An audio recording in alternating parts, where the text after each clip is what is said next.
Bon, donc dans Illustrator, on va créer un nouveau document.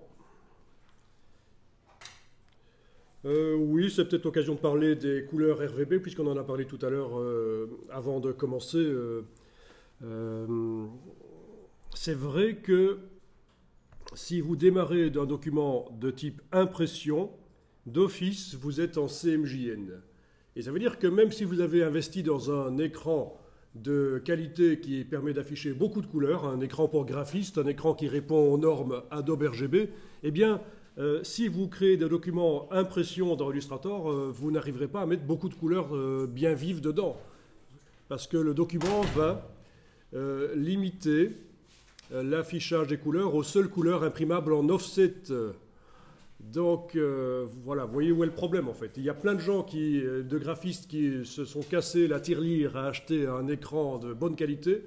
C'est entre 500 et 1200 euros un bon écran. Heureusement, il y a de l'occasion. Quand ils créent un document dans Illustrator, eh bien, ils n'arrivent pas à, et ils ne s'en rendent peut-être même pas compte, qu'ils n'arrivent pas à mettre dans le document toutes les couleurs que leur écran est pourtant capable d'afficher. Donc on pourrait dire, oui, c'est normal, puisque c'est pour imprimer le document, autant que ça n'affiche pas les couleurs qui ne sont pas imprimables. Les couleurs trop vives, autant qu'elles soient ternies par Illustrator.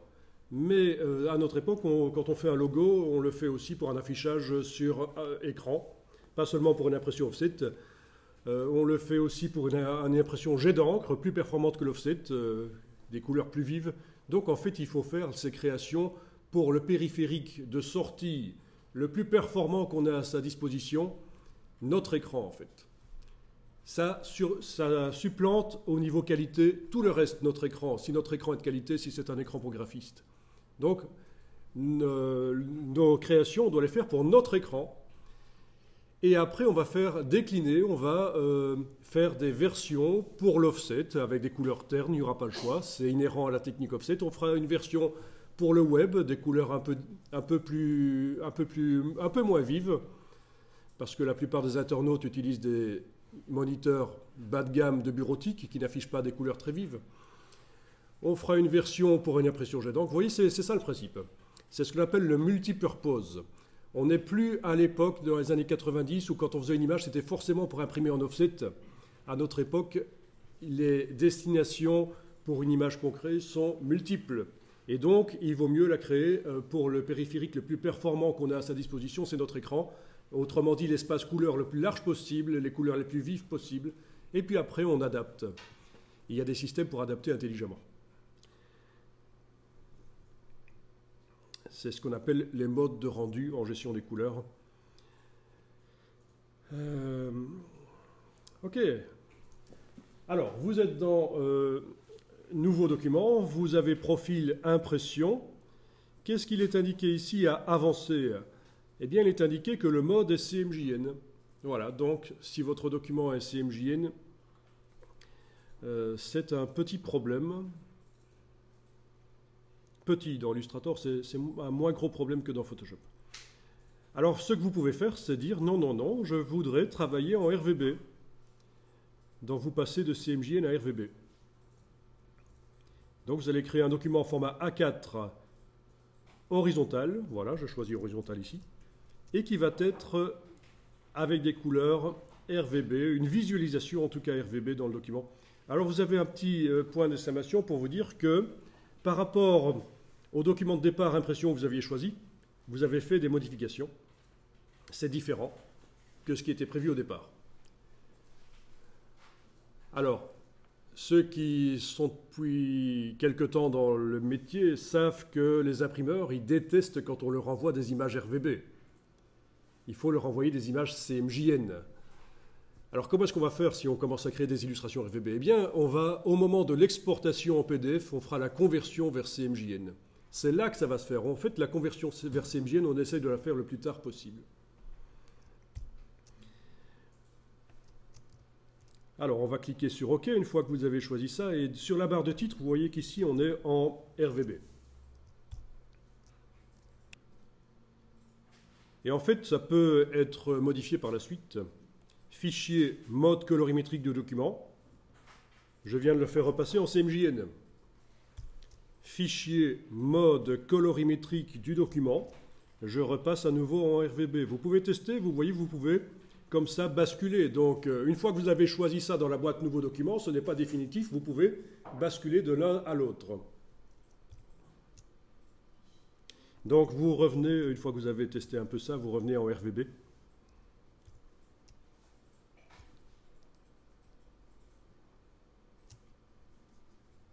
Dans Illustrator, ce n'est pas aussi simple que dans Photoshop, mais on va s'en sortir, vous allez voir. Vous êtes donc revenu, grâce à fichier mode colorimétrique du document, vous êtes revenu en affichage RVB.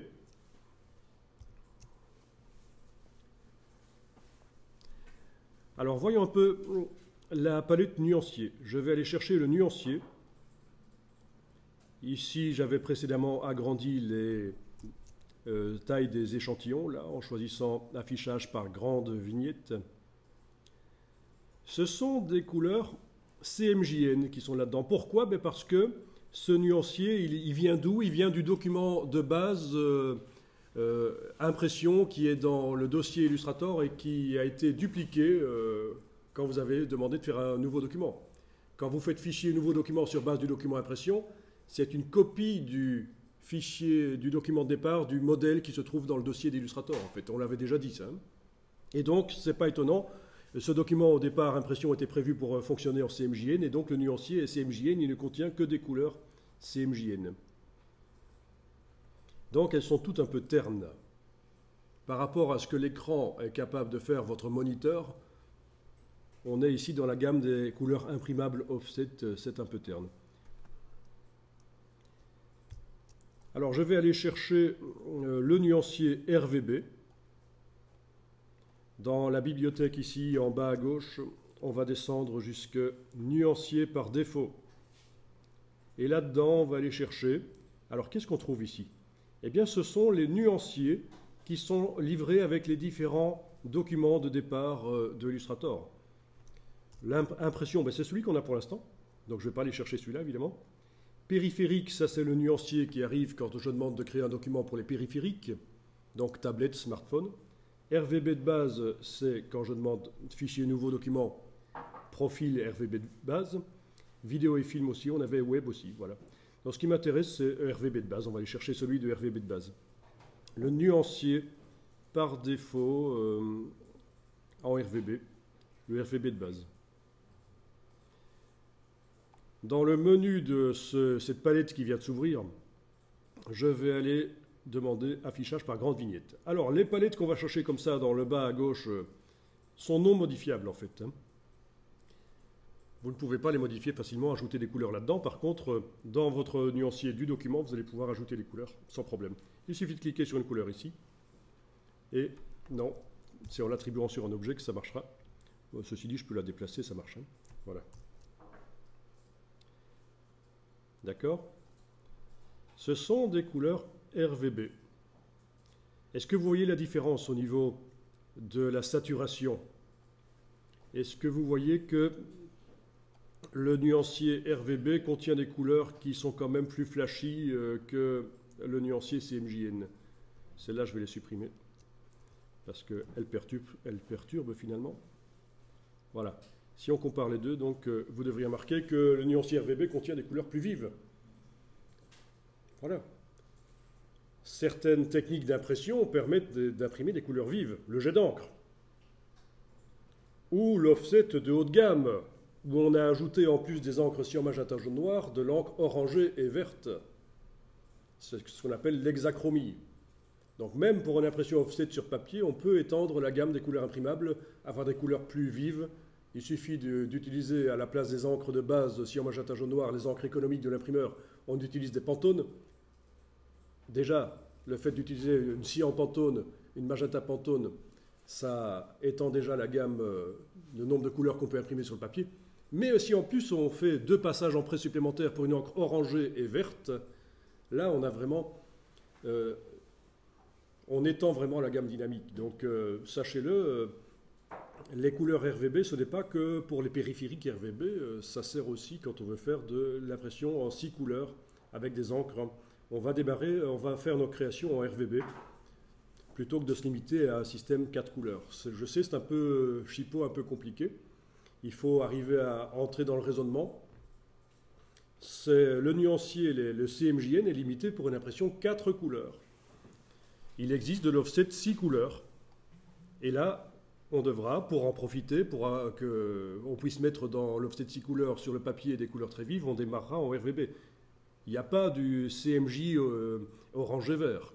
CMJN orange et vert, on n'a pas la possibilité de créer ça dans Illustrator. Donc on démarre de couleurs RVB et à un certain moment, on va les convertir en couleurs, en encre, cyan, magenta, jaune, noir, orange et vert.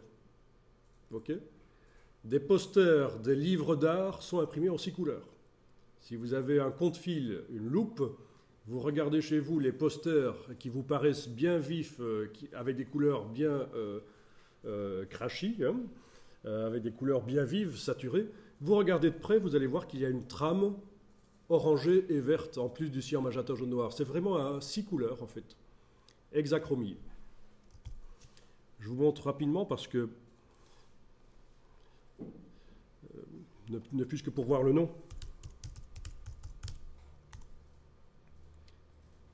Alors, le petit imprimeur de village, il ne va pas imprimer en hexachromie. Hein. Il faut déjà des imprimeurs assez costauds. Voilà, donc cyan, magenta, jaune, noir, plus de l'orangé et du vert. Et à un certain moment, il faut convertir l'image dans Photoshop de RVB vers hexachromie. C'est particulier. Donc l'hexachromie qui va nécessiter donc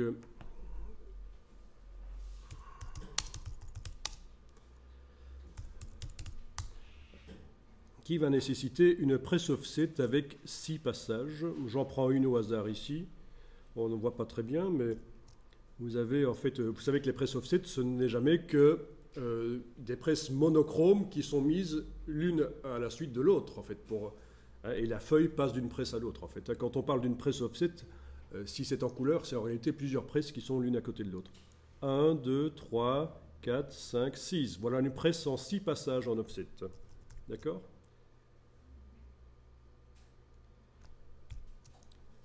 Pour les facsimilés, ce qu'on appelle les facsimilés, ce n'est pas les fax qu'on envoie la vieille machine, mais vraiment les copies parfaites de livres originaux. On va même jusqu'à 7 couleurs, donc c'est la septachromie. On va ajouter du bleu, en plus du cyan, magenta, jaune, noir, orange et vert, on va ajouter du bleu. Voyons un peu si j'arrive à vous trouver un exemple de facsimilé. Voilà, vous avez par exemple ce bouquin qui est assez connu et qui existe en version facsimilé, c'est-à-dire qu'il a été imprimé en 7 couleurs et c'est une copie. Le but, c'est d'avoir quasiment la même chose que l'original. En fait, le but, c'est d'avoir la même chose que l'original dans les mains. Et pour ça, on va vers des techniques d'impression de très haut de gamme.